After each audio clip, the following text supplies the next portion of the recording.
Good morning students and my respected parents.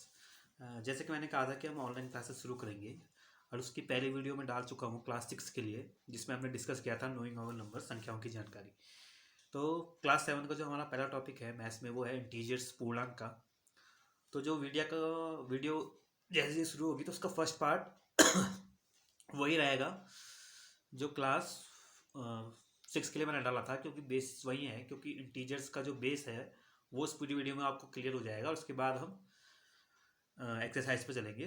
तो अगर आपने वो पहले वाली वीडियो देखी है क्लास 6 वाली और आप 7 वाली फिर देखेंगे, तो शुरुआत के 7 या 8 मिनट का जो पोर्शन है वो वही उसी वीडियो का है, क्लास 6 वाली वीडियो का। तो ऐसा मत सोचिएगा कि वही वाली वीडियो है और हमारी क्लास की नहीं है। तो मैं क्लेरिफाई करना चाहूँगा कि दोनों वीडियोस का वो कॉमन पार्ट है जो है 7 या 8 मिनट का है, जिसमें पूरा आपको इंटीजर्स और संख्याओं के बारे में बताया गया है। और 8 मिनट के बाद आपके कोर्स मतलब आपकी एक्सरसाइज उसमें शुरू होगी। ठीक है बेटा, तो ध्यान से देखिएगा उस वीडियो को। तो ज़्यादा समय न लेते हुए वीडियो शुरू करते हैं।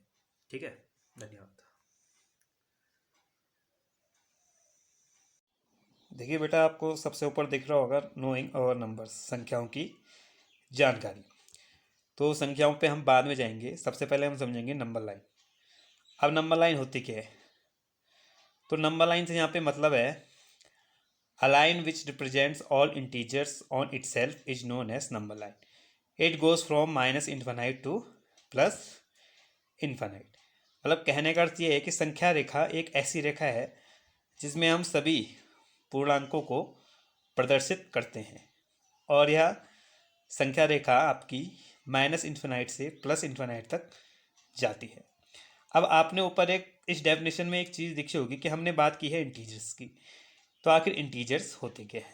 तो अगली जो डेफिनेशन आपके लिए है वो है इंटीजर्स की, मतलब पूर्णांक। तो इंटीजर्स की डेफिनेशन में आपको बता रहे हैं the collection of positive and negative integers और numbers are known as integers. कि जो हमारा धनात्मक संख्याओं और ऋणात्मक संख्याओं का समूह है उसे हम कहते हैं इंटीजर्स।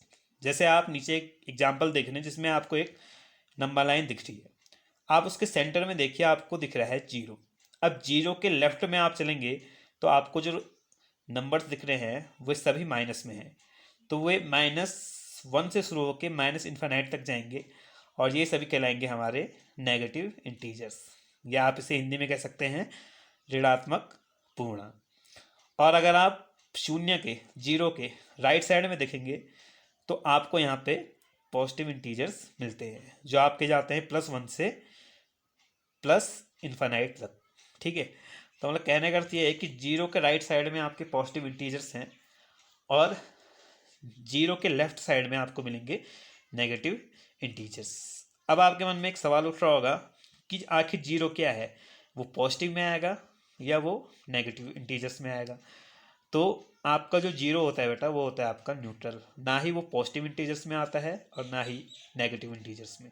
तो आपको ये एक बात याद रखनी है कि जीरो के लेफ्ट में नेगेटिव इंटीजर्स, जीरो के राइट में पॉजिटिव इंटीजर्स, और जो आपका जीरो है वो आपका एक न्यूट्रल इंटीजर रहेगा, ना ही वो पॉजिटिव इंटीजर है और ना ही नेगेटिव इंटीजर।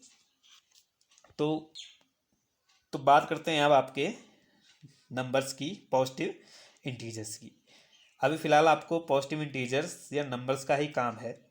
अभी नेगेटिव इंटीजर्स की बात हम हायर क्लासेस में करेंगे। तो अभी हमें केवल डील करना है पॉजिटिव इंटीजर्स में, जिन्हें आप नंबर्स भी कहते हैं। तो ये कोई मैथमेटिकल डेफिनेशन मैं आपको नहीं बता रहा हूँ, यहाँ पे आपको डेली लाइफ की डेफिनेशन बता रहा हूँ कि नंबर्स होते क्या हैं। Anything we can count are known as numbers. कि जो भी हम गिन सकते हैं वे संख्याएं कहलाती हैं।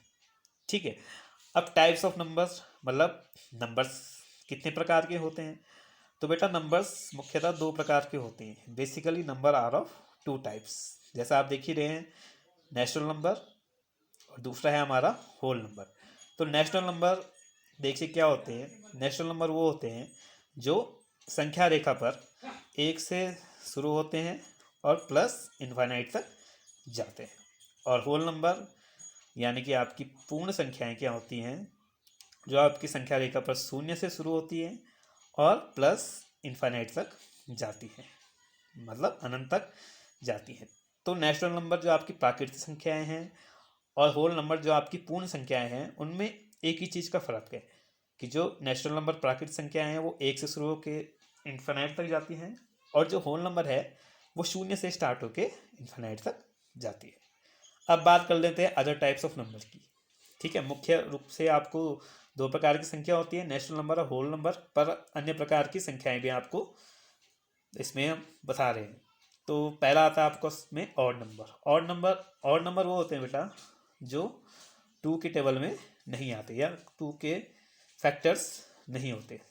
ठीक है, अब देखिए जैसे हमारा काउंटिंग चलती है तो उसमें आप 0 से अगर छोड़ दिया जाए तो हम शुरू करते हैं नेचुरल नंबर से 1 से लेके फाइनाइट तक। ठीक है, इनफाइनाइट तक सॉरी।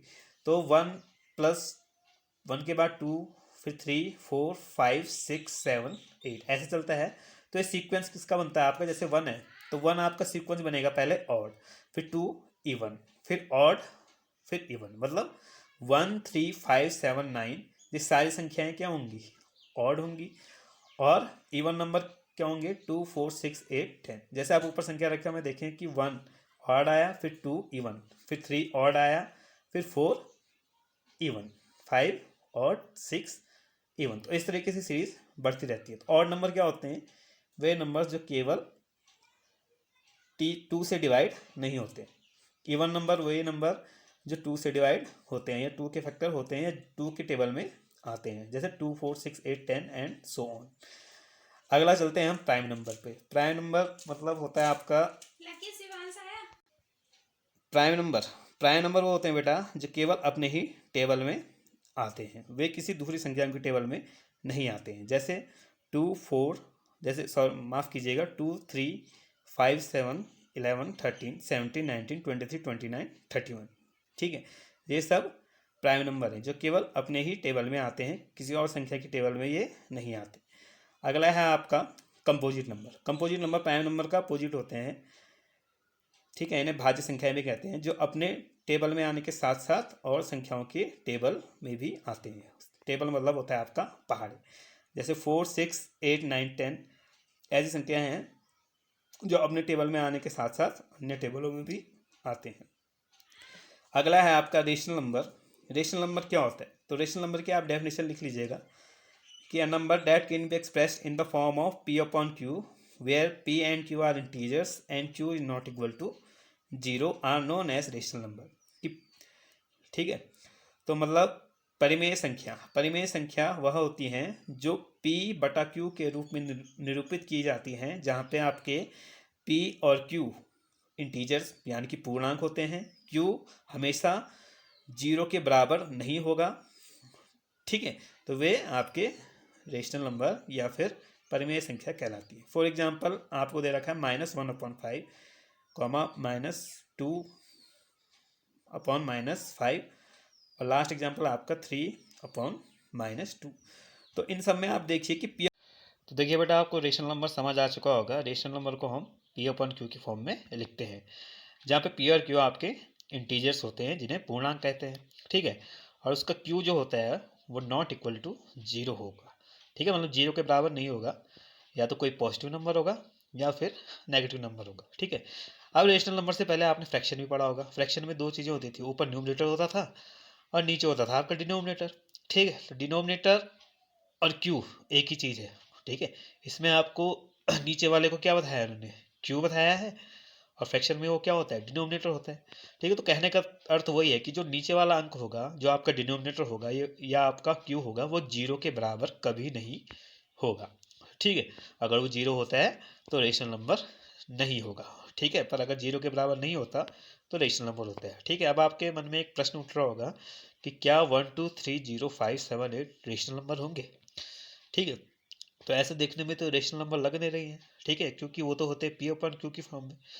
ठीक है, पर आगे आप पढ़ेंगे तो देखेंगे कि ये सभी रेशनल नंबर होंगे, क्योंकि ये सभी एग्जिस्ट करेंगे जब इनके नीचे 1 होगा। ठीक है, जैसे 1/1, 2/1, 3/1, 0/1, 5/1, 7/1, 8/1 आदि आदि। ठीक है, तो जैसे 1/1 है, इसको हम इक्वल टू 1 रखेंगे तो कुछ फर्क पड़ेगा उसकी वैल्यू में, नहीं पड़ेगा, वो तो 1 का 1 ही रहेगा। ठीक है, नीचे आप 1 लगा लो सबके तो उसकी वैल्यू में कुछ फर्क पड़ेगा नहीं। 2 के नीचे 1 लगाओगे तो इक्वल टू 2 ही हो जाएगा, 3 के नीचे 1 लगाओगे तो इज इक्वल टू 3 हो जाएगा। 0 के नीचे 1 लगाओगे इज इक्वल टू कितना हो जाएगा, 0 हो जाएगा। ठीक है, तो मतलब कहने का मतलब ये है कि जितने भी आपके नेचुरल नंबर है, होल नंबर है, प्राइम नंबर है, कंपोजिट नंबर है, ऑड नंबर है, इवन नंबर है, जितने भी आपके नंबर्स हैं वो सभी आपके रेशनल नंबर भी होंगे। ठीक है, और अगर आपको कहीं पे ऐसे दिखता है 1/0, 2/0, 3/0, तब वो रेशनल नंबर नहीं होगा, क्योंकि जब आपके डिनोमिनेटर में 0 रहता है तब वो इन्फिनाइट हो जाता है, अनंत हो जाता है, वो संख्या हम ज्ञात नहीं कर सकते, तब वो क्या हो जाएगा, आपका रेशनल नंबर हो जाएगा। ठीक है, रेशनल नंबर आपको समझना काफ़ी ज़रूरी है इसमें, क्योंकि आगे आपको रेशनल नंबर ही इसमें पढ़ने के लिए मिलेंगे, उसकी प्रॉपर्टीज आपको बताई जाएंगी नेक्स्ट क्लास में। ठीक है बेटा, तो ध्यान से देखिएगा। तो चलिए बेटा, आपके एक्सरसाइज के क्वेश्चन फर्स्ट की तरफ बढ़ते हैं। ठीक है, एक्सरसाइज 1.1 में आप एक क्वेश्चन देख रहे होंगे जहाँ पे आपको एक नंबर लाइन दिख रही है, और जीरो के राइट साइड में आपको पता है कि पॉजिटिव नंबर्स होते हैं, और जीरो के लेफ्ट साइड में आपके नेगेटिव नंबर्स होते हैं। ठीक है, तो आप देख रहे होंगे नंबर लाइन पे एक जगह पे लिखा है लाहौल स्पीति, फिर एक जगह पे श्रीनगर, दूसरी जगह पे शिमला, फिर ऊटी, फिर बेंगलुरु। ठीक है, तो एक क्वेश्चन है, आपको इसमें क्या बताना है, पहले पार्ट में टेम्परेचर ऑफ ऑल प्लेसेस, मतलब इन शहरों का आपको तापमान बताना है। ठीक है, तो लाहौल स्पीति जो पहला है उसमें देखिए -5 है। ठीक है, उसके लेफ्ट में चलिए तो फिर आएगा आपका -4, -4, -4, -3 और फिर -2। ठीक है, तो लाहौल स्पीति का टेम्परेचर क्या हो जाएगा, -2। शिमला का देखिए, शिमला 5 के आगे है, तो 5 के आगे क्या पड़ेगा आपका 6, तो शिमला का हो जाएगा आपका टेम्परेचर 6 डिग्री सेल्सियस। फिर आप ऊटी आइए, ऊटी आइए। ठीक है, तो ऊटी के बगल में आप क्या देख रहे हैं 15, और 15 के आप लेफ्ट में चलेंगे तो ऊटी का टेम्परेचर हो जाएगा 14 डिग्री सेल्सियस। ठीक है, उसी तरीके से बेंगलोर है, बेंगलोर का आप नंबर लाइन पे पढ़ेंगे तो 20 के आगे पड़ रहा है, तो 20 के आगे 1 और 2, 21 और 22, 22 पे क्या है, बेंगलोर है, तो इसका टेम्परेचर हो जाएगा आपका बेंगलोर का 22। ठीक है, अब difference of temperature of hottest place and coolest place. ठीक है, आपको टेम्परेचर का अंतर बताना है। हॉटेस्ट प्लेस में सबसे गर्म जो स्थान है, तो सबसे गर्म स्थान आपका कहाँ पड़ेगा, इस नंबर लाइन के राइट साइड में पड़ेगा। तो राइट में उस साइड में कौन सी टेम्परेचर है आपका, 20 के बाद देखिए 21, 22 बेंगलोर का टेम्परेचर है वो। ठीक है, तो बेंगलोर का टेम्परेचर जो हाईएस्ट है वो कितना है 22 डिग्री सेल्सियस, और कूलेस्ट प्लेस जो सबसे ठंडी जगह है उसका जो टेम्परेचर है आप देखिए लेफ्ट में, देखिए सबसे लेफ्ट में कौन सा टेम्परेचर पड़ रहा है आपका, जो है -2 लाहौल स्पीति का। ठीक है, तो आपको क्या करना है, इसमें जो बेंगलोर का टेम्परेचर है 22 डिग्री सेल्सियस में से माइनस कर देना है आपने -2। ठीक है, तो आपका आंसर आ जाएगा। ठीक है, अब तीसरा पार्ट आपका है difference of temperature of Lahaul Spiti and Srinagar. जो लाहौल स्पीति और श्रीनगर का जो आपका टेम्परेचर है आपको वो माइनस करना है। ठीक है बेटा, तो लाहौल स्पीति का टेम्परेचर क्या है आपका -8, और श्रीनगर का टेम्परेचर -2, ये सब नंबर लाइन पे। तो जब आपने आपस में माइनस करेंगे तो ये आ जाता है आपका आंसर -6। ठीक है, अब ये लास्ट क्वेश्चन कह रहे हैं आपको कि शिमला और श्रीनगर का जो टेम्परेचर है अगर हम उनको जोड़ दें तो क्या वो शिमला के टेम्परेचर से कम आ रहा है कि नहीं आ रहा है, तो देख लेंगे, उससे भी देख लेंगे। ठीक है, शिमला और का टेम्परेचर 6 डिग्री सेल्सियस था, श्रीनगर का -2 डिग्री सेल्सियस था। ये सब हम नंबर लाइन के हिसाब से लिख रहे हैं। ठीक है, इनको सॉल्व करेंगे बेटा तो ये आएगा 4 डिग्री सेल्सियस, और जो शिमला का जो टेम्परेचर है वो 6 डिग्री सेल्सियस है, तो 4 डिग्री सेल्सियस 6 डिग्री सेल्सियस से कम है, तो हाँ हम ये कह सकते हैं कि शिमला और श्रीनगर का जो टेम्परेचर का जो जोड़ है वो कम है शिमला के टेम्परेचर से। दूसरा क्वेश्चन इसमें है, if a student score 25 -5 -10 15 10 and 5 test find his total score. ठीक है, किसी विद्यार्थी के 5 टेस्ट होते हैं और उसमें ये अंक पाता है, पहले वाले में 25 अंक पाता है, दूसरे वाले में -5, तीसरे वाले में -10, चौथे वाले में 15 और पाँचवें वाले में 10 अंक पाते हैं। तो आपको बताना है कि कुल कितने नंबर इसके आएंगे, तो कुल नंबर के लिए क्या कर देंगे, इन्हें प्लस कर देंगे। तो देखिए पहला नंबर क्या है इसका 25 प्लस, फिर उसमें कर देंगे -5 जो दूसरे नंबर है इसके, प्लस फिर माइनस कर देंगे तीसरे नंबर। ठीक है, फिर प्लस का 15, फिर प्लस का 10, इन सबको जोड़ देंगे आप, सॉल्यूशन करेंगे तो आंसर आ जाएगा 35। इन्हीं क्वेश्चन पे आपको होमवर्क दे रखा है बॉक्स में, वो देख लीजिए। ठीक है, उसमें आपको पहला क्वेश्चन वही है कि आपको उत्तराखंड के जिलों का टेम्परेचर नंबर लाइन पे मैंने दिखा रखा है, तो आपको बताना है। ठीक है, आपके 4 पार्ट दे रखे हैं, उनमें आपको बताना है। सेम क्वेश्चन फर्स्ट की तरह है जो हमने लिया है ऊपर, उसी की तरह ही क्वेश्चन है। सेकंड वाला क्वेश्चन भी इसी तरीके से है, जिसमें आपके एक स्टूडेंट के नंबर बताए गए हैं और आपको उसका टोटल स्कोर निकालना है। तो दोनों क्वेश्चन आपको ऊपर करा रखे हैं, उन्हीं के बेस पे आपको 2 क्वेश्चन करने के लिए दिए हैं। तो आशा है आपको ये समझ आया होगा अच्छे से। ठीक है। और अगर समझ नहीं भी आता तो आप इससे पूछ सकते हैं। ठीक है, आपकी कोई क्वेरीज या कोई सुझाव हो वीडियो से तो आप ग्रुप में भेज सकते हैं। धन्यवाद। तो इस वीडियो को अच्छे से देखिएगा, समझिएगा। All the best.